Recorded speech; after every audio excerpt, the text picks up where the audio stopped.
lot of people, when they're trying to find the remedy, to find where things have gone wrong in the government, a lot of people are looking into the acts or looking into the past, or they're looking elsewhere. The law books, the history of how our government got there, which is very important, mind you. But where a lot of people are going wrong, and I'd say most of the people that are looking for this answer, the answer is within ourselves, because we don't really know who we are, or our own standing. A very clever man said to me, very savvy in the law, said to me, it's too late to say I don't consent when you're standing in the court. And this is true too. Because if you're in the court, then something's gone wrong.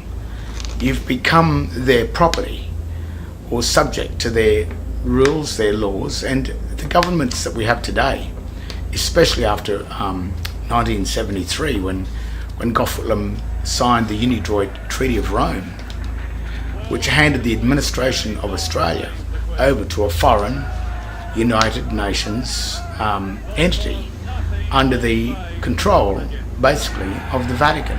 And the Vatican have been sort of doing this for at least the last 2,000 years, but it probably goes back further than that. The Vatican has always had its control over the world, and that's because the Vatican owns the copyright on the type of system that they control the people with, and the people are being controlled with or by just a military system, a standard military water law system. The reason why the laws of water are controlling us men and women that are on the land is because they needed to bring in a different controlling system for people other than the controlling system of land, because the common law of land it's a freedom. It's we control ourselves on land. So what they had to do is they created a jurisdiction of the sea, a controlling system of the sea. And what they had to do was invite us to join them on their ship, or on their fiction corporate ship, in order to become under the control of their system, because their system cannot control men and women. They don't have jurisdiction with that. So rather than them coming onto the land and controlling us, what they've done is parked their ships, their corporations, their foreign entities on our land, like as in ships in dry dock. And then they invite us onto their ship or into their corporations. And then once we enter into their corporation, under their tokens, they give us a name to enter into their jurisdiction, into their ships. And once they achieve that, or once they grant you a name and you accept that name, then that name is their property and you've attached yourself to their name. And that's how they start to control us in such a way, because we have become a part or a crew member on their corporate ships. And that's what birth certificates are all about. It is a certificate of you birthing onto one of their ships. Birth certificate. And the date of birth is the date when a person, they say, is born. But a person doesn't exist until it becomes an incorporation. So persons are incorporations. It means that a person is a man joined to something. So that's when the incorporation happens. The minute you become incorporated with something, or join a ship, or join a foreign entity, then you legally become the person. And persons are controlled by the Vatican, which is because the Vatican controls all of the incorporated, or you could say all the corruptions in the world, because our given Christian name is one name, even though there may be 2 or 3 words that make up the one name. It is one name, and that one name does not have the family name attached to it. So what the Vatican must do, or the ships that park their ships, their shipping corporations, foreign shipping corporations on our land, is that they must get you to join their ship and give you a name that belongs to the ship, so you can attach yourself to it.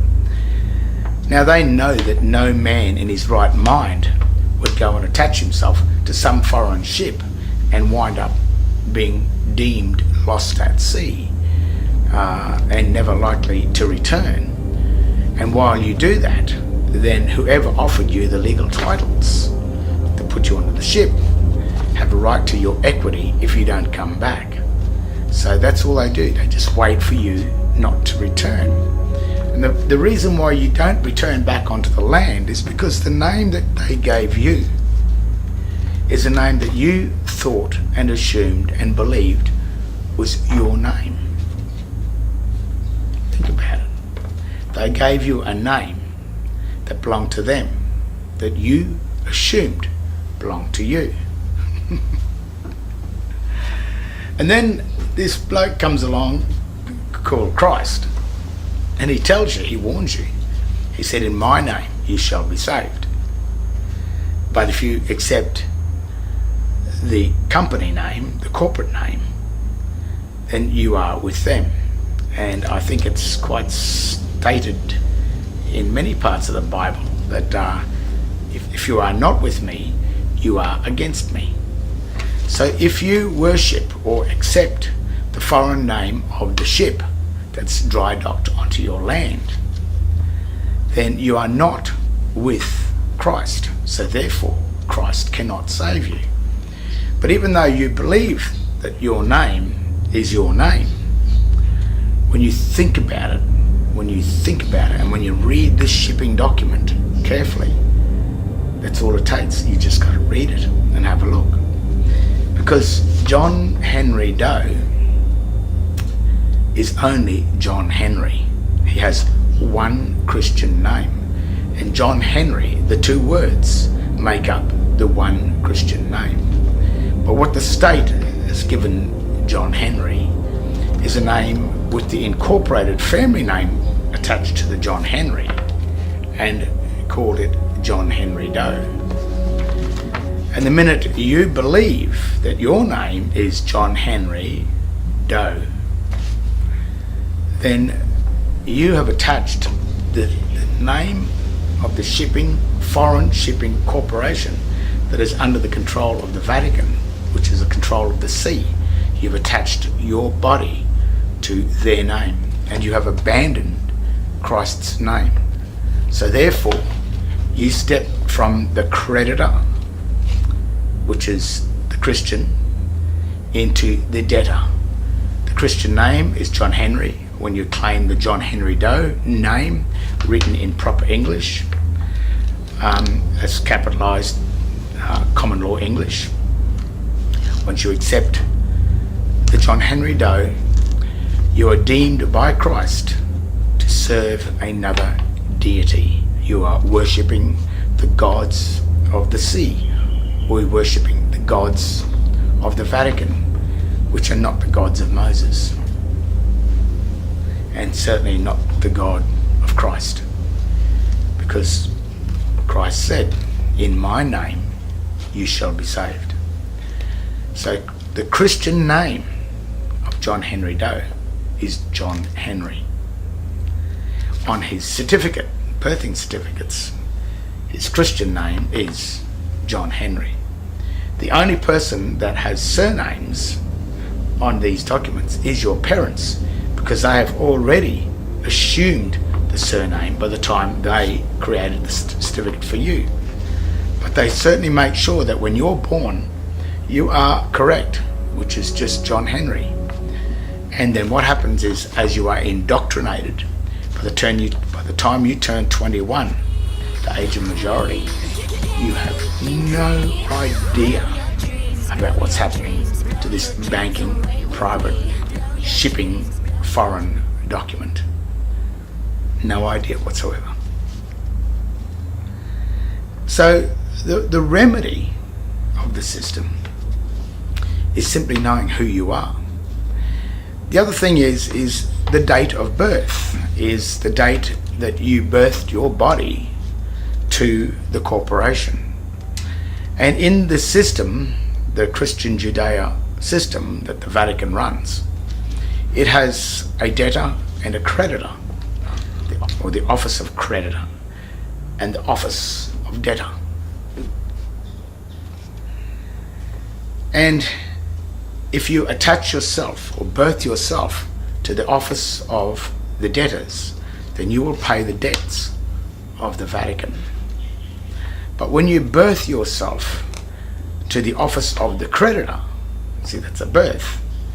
And if you look at your two birthing certificates, one is the state birth certificate, which is the debtor state, but the creditor state, if you find that certificate, the date of birth was around 1 month or a few weeks after you were born. The word born does not mean birth. The word born means born into life or existence. And sometimes the word life really means the duration of a contract. So if you birth yourself into the ship or the office of the debtors, then I think they call that the pagans, the pagan trust.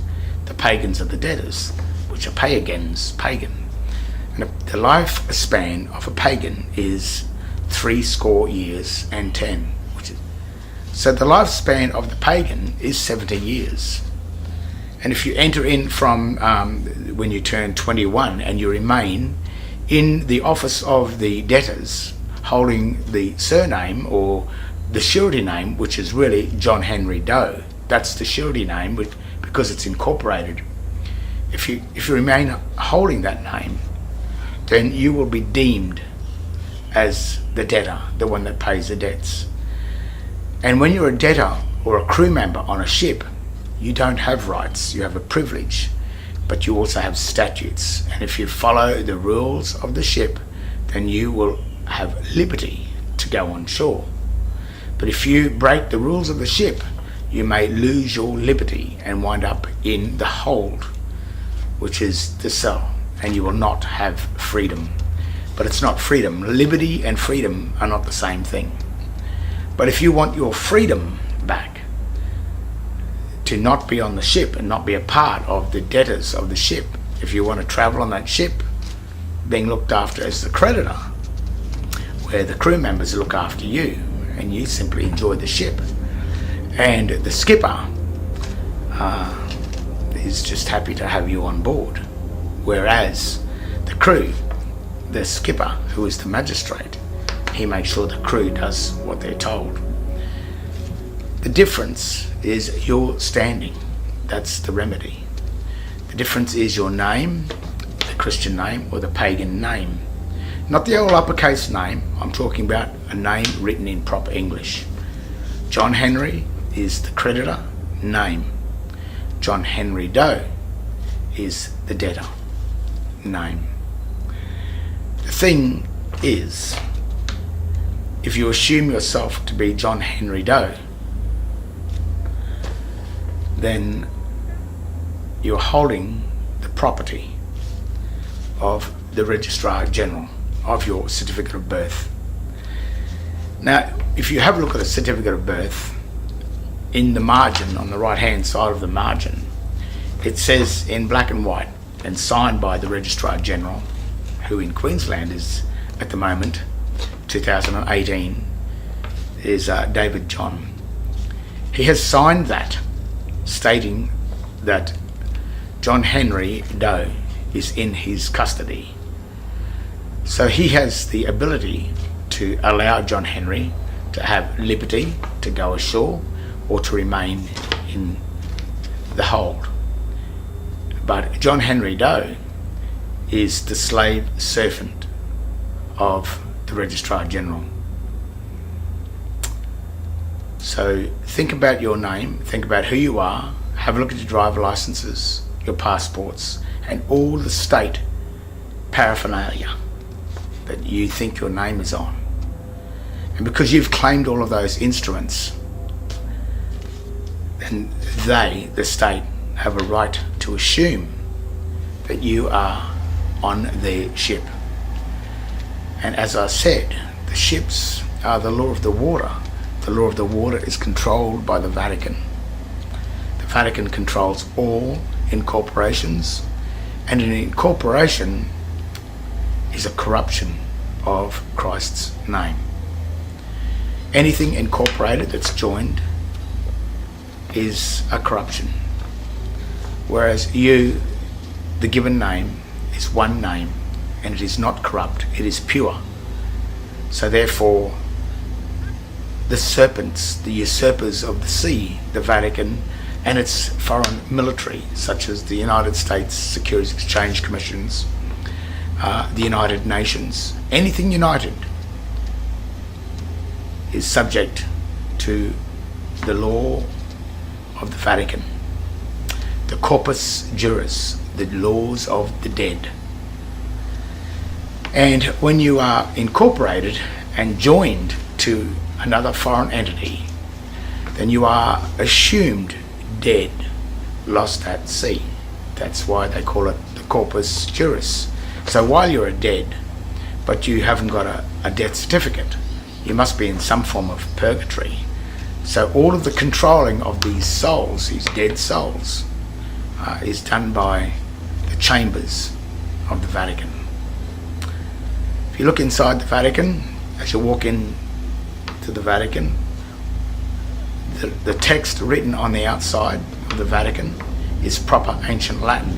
It has the hyphens or the marks between the signs. But when you walk into the Vatican, in the cross, which means dead, the chambers of the death of the dead, if you look up the ceiling of the Vatican, around the edges, they use debased dog Latin, which is the Latin text, the all uppercase text, that has no marks between the signs, which is Babylonian. It means absolutely nothing. But while you assume that, while you are assumed to be dead, lost at sea, then you are inside the chambers of the Vatican. A chamber is a tomb. You've been entombed. You're in the dead. And that text that's inside the Vatican is the same text that's written on these documents. It's the same text that's written on your power bills, your rates notices, your driver licenses. That is the language, the jurisdiction of the incorporated dead souls. And how are you? Where is your standing? What are you? Are you the free, the living? Are you pure? Do you hold Christ's name? Or are you incorporated and attached to the serpent of the sea?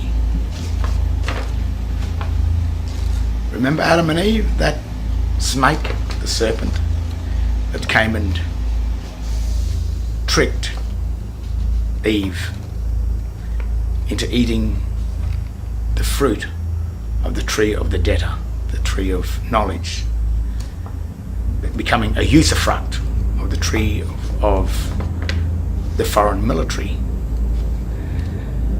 Well, that's the deception. And the snake is the serpent, which is the foreign militaries that come in the Vatican. Not only did God in the Garden of Eden warn Adam and Eve about that, Christ also warned you about it. So all of the warnings, not only from the Bible, are there, but in the very the Latin dictionaries and the very English dictionary, the meaning of the words. If you look closely enough to the meanings of the words, and if you learn how to read sign, you'll see the difference between sign and English. There can be no legal jurisdiction between two separate languages. So when you have dog Latin or debased Latin and English written on the one document, if you assume that to be one, then that is an incorporation. But if you are grammatically savvy, if you know what you're looking for and you know what you can see, then you will see that the all uppercase text, which is the Babylonian text, and the written English, when it's separated, the document reads nothing. Nothing, nothing at all. It becomes the presumption of law.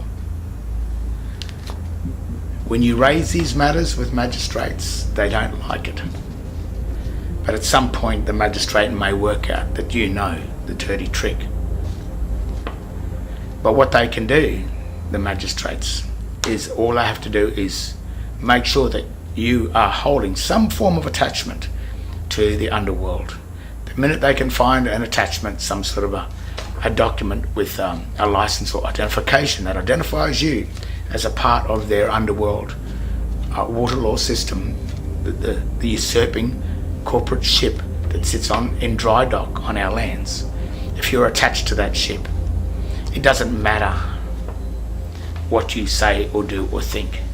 The magistrate is going to salvage you and take your equity and administer your birthright, your true dominion, your ownership of the mineral and energy wealth of the land, the nation that you were born on. But when he can see that you know, he'll be heading for the door, because he is the actual debtor. He is the debtor. He's the first debtor. And we did not force him to join to act as the magistrates. He applied for that job. I didn't force anyone to stand up there and act as the debtor. He has the tricks and the knowledge how to confer the debt back onto the creditor, to convert the creditor into the debtor. He has this ability, this knowledge, this sorcery, these tricks. But they are only just illusions, tricks, grammatical knowledge. And when you know that, and when you know their dirty tricks, then that's the remedy for the system. You always agree, and it's all offer and acceptance. So if they offer you the ability to act as one of their citizen debtors, then you can accept the offer. Absolutely, yes, I will be a citizen. But what you must do as a remedy is, what's it worth to lose your freedoms, your true standing as a man on land? Or in that case, you're standing as a creditor on their ship. You've been invited onto the ship originally as a creditor, as a guest. They will look after you on the ship. So you have to weigh that up. Do you want to be a crew member of their ship? So when they offer you a standing as a crew member, then think about it. Think about what it's worth. Offer and acceptance. Do you want to be a crew member? Then maybe you should be paid. You see what I'm saying? Then there's no conflict. There's no reason for them to assume that you are a belligerent. There's no reason for war. There's no reason for the military codes, the legal codes. There's no reason for the Waterloo military to affect you, because you've already agreed to be a citizen of their foreign corporate ship, the City of London, the bar, a debtor of the bar. That's what you become. So if you want to become a debtor of the bar and be subject to those lying, deceiving, clever magistrates, then think about what it's worth. Because many of you just simply, and many of us, just simply went along and fell into the standing of the debtors because of our own ignorance and stupidity and us thinking that we knew everything. I know everything. I can run a business. But you knew nothing. Absolutely nothing. And when you learn your grammar, and you learn who you are, and you learn the difference between sign language and the English common law language, which is the language of the sea and the language of the land, when you learn the differences between them and you start to recognize them on their documents, then you have the ability for remedy. You have the ability to accept their offer of citizenship. Accept it. Offer and acceptance. But what is the offer? To accept, to stand as the citizen of their foreign unidroit United Nations corruption.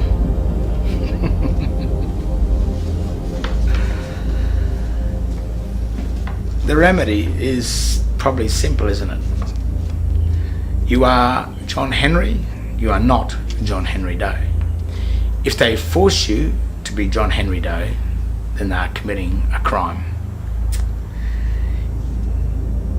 If they issue you documents through the mail and you don't accept them through the mail because there's something wrong with the writing on the document, then they still don't have any jurisdiction over you.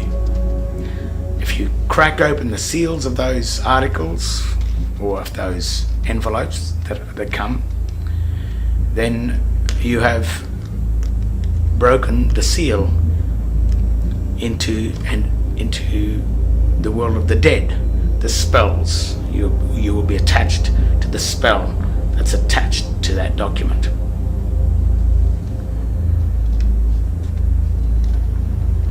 You will find this hard going in some cases, as two friends of mine are going through a hard time. Rowan Lorian is still in prison, but they will not show him any of the paperwork because they know he can see the fraud.